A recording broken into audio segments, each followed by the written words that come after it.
Hi, welcome back. My name's Chris. I'm a French teacher at OuiCommunicate, and in this video we're going to talk strategy. This video is made for anyone who's currently learning French, not really happy with your results, don't quite know what to study next. You might have tried several methods, bounced from this to that, not really happy with where you're at in French. You might be a complete beginner, you might be intermediate. So we're going to talk strategy, and I'm going to share with you my opinion as a professional on what works best.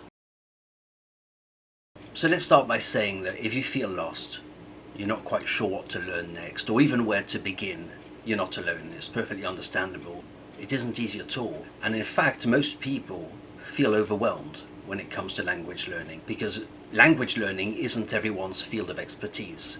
And I think we can compare it to other fields of life, other professions. If you've ever spoken to a lawyer, a doctor or a scientist, I have, it always feels like they were interpreting things in a completely different way than I would have.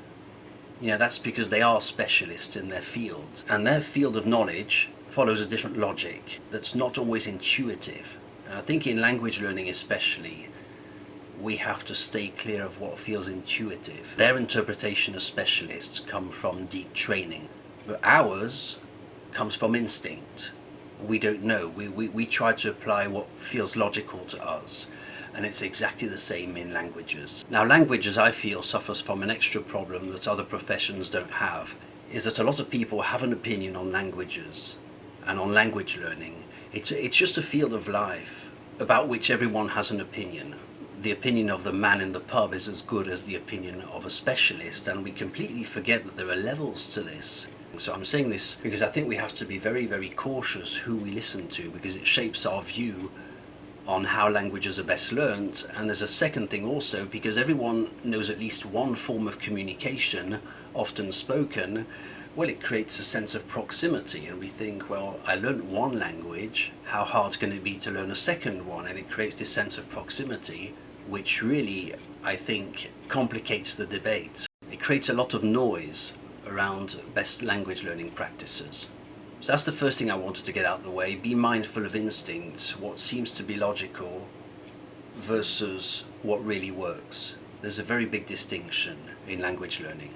When a beginner looks at French or languages in general, it often feels like a jumbled mess of words. It's like an ocean of words with no structure.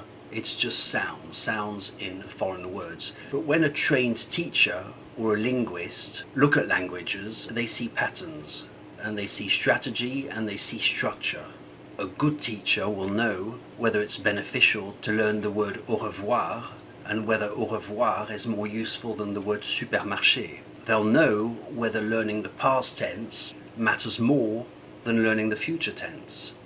And they'll know if practicing your morning routine vocabulary in French, le matin je me lève, I do this, I drink coffee and all that, is worth your time or not. And you probably don't, but it's okay, because you're using your instincts, whereas a linguist or a teacher isn't. And this is why you might need a proper study plan, not just any plan, a strategic plan, because learning has to be strategic, almost like a military operation.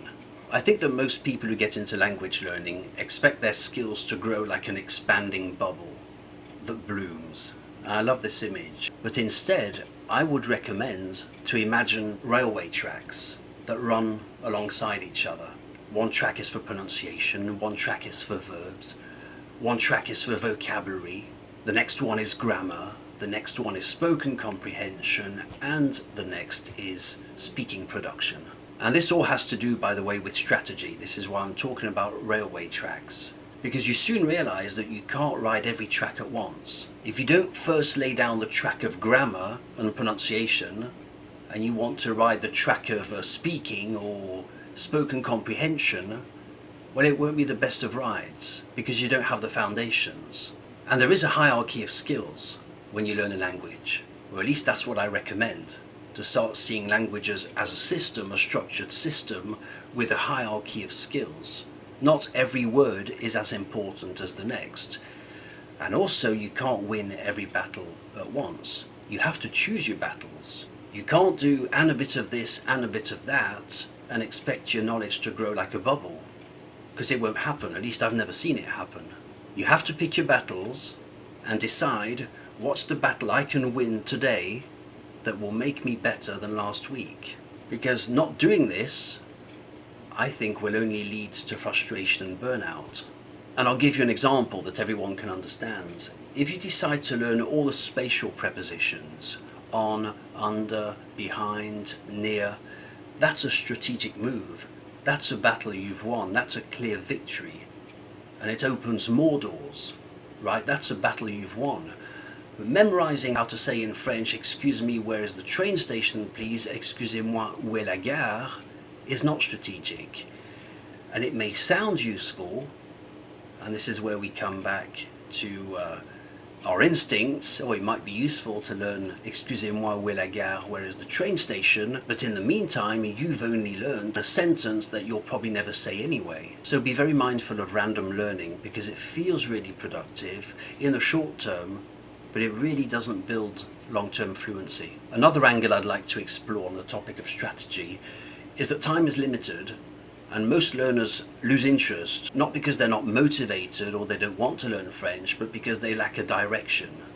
So they bounce from app to app, and they go from podcast to podcast and book to book, and they give up within months. But if we compare that to someone who's chipping away at French, winning those little battles, those meaningful battles, day after day, in a methodical and strategic way, it might seem slower at first, and it might even be slower, but at least they're going somewhere, because they know all the spatial prepositions, and they know how the present tense works. And I don't think it's even possible to argue against it. A slow, steady learner with a clear path always wins, and is going somewhere. I think also that when you choose your French learning program, exhaustiveness is a thing also. In terms of strategy, it's better to know that something exists, even if you don't master it right away, than not know it at all. So it's better to know that, for example, there are 15, 20, 25 prepositions, but at least you know that the number is 25. You've seen them all at least once. You don't master them, but you know this. Because it's far better to know this, knowing what you don't know, because knowing what you don't know is a proof of knowledge, right? If you don't know how deep the well is, you have no idea. You don't know much about the well at all, right? So I think you should study all the irregular verbs in a strategic way. And I think you should be familiar with the pronouns or similar words, and you should at least be exposed to the more advanced tenses to know they exist. Because I think there's nothing worse than reaching an intermediate level of French with holes in your knowledge. These learners always have to go back to the basics anyway.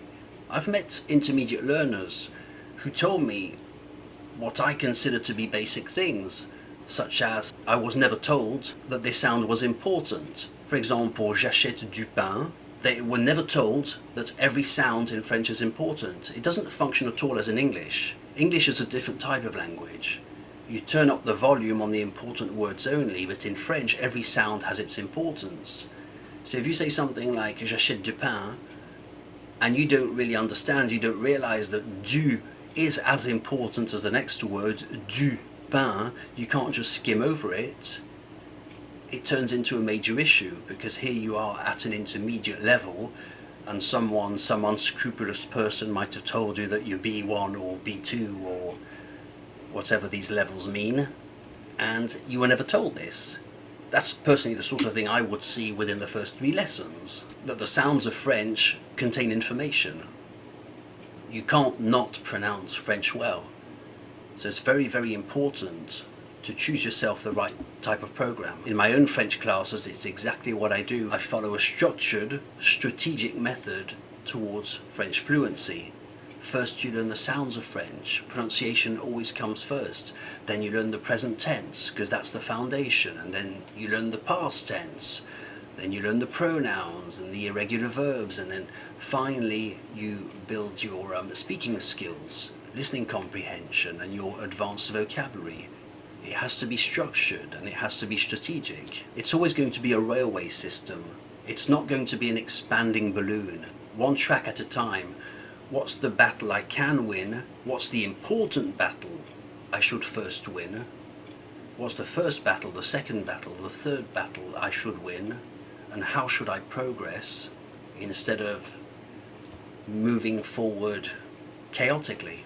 So to conclude this video and really hammer it in, I think, well, the difference between someone who samples a bit of everything, a bit of Duolingo, a bit of Paul Noble, a bit of nothing for a month, and then a bit of chatting with someone, and someone who works in a structured way, well, one of the two is actually going somewhere that they can justify and they can explain, well, yes, I know this now and I didn't know this last week. I'm actually moving towards a goal and I've won some key battles and I know where I'm going. It's almost like a military strategy. You have to pick your battles and you have to win the key battles. That's what I would do. If I were to start learning a language tomorrow, that's exactly what I would do. I hope this video was useful. My name's Chris. I'll see you very soon in a French class. I hope it was useful. See you soon.